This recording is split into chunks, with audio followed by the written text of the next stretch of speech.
आखिर ऐसा क्या हुआ जो सब लोगों को यहाँ से भागना पड़ा? जानने के लिए ब्लॉग को पूरा तो देखना होगा।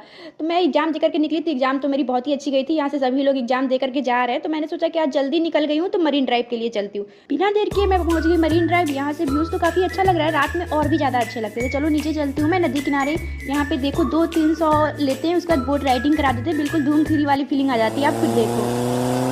उसके बाद मेरी नज़र पड़ी ये चिक्का लिट्टी पे। यार इसकी महक तो दूर दूर तक जा रही थी। 100 रुपीज़ में एक लेग पीस और 2 लिट्टी था, जो कि बहुत कम थे बट अच्छा लगा। मैं अभी चिक्का लिट्टी खा रही हूँ, आप व्यूज के मजे लो। चिक्का लिट्टी फिनिश भी नहीं की थी, मोमोज भी मेरे सामने आ गया। यार मैं क्या बताऊँ, मोमोज का नसीब बहुत खराब था। मैंने मोमोज फिनिश भी नहीं किया था, इतनी तेज आंधी आई कि सभी लोग को अपना अपना स्टॉल बंद करके भागना पड़ा और सभी लोग ही भाग रहे हैं। मैं तो जल्दी से रोड के किनारे आ गई। मैं कैमरे में ज़्यादा कैप्चर नहीं कर पाई।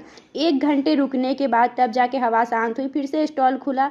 फिर हम लोगों ने फालूदा पिया। फालूदा मुझे ज़्यादा पसंद नहीं क्योंकि ये मीठी है, बट मैंने खा करके देखा तो टेस्टी लगा। चलो अब मिलते हैं नेक्स्ट ब्लॉग में। Bye bye, Tata.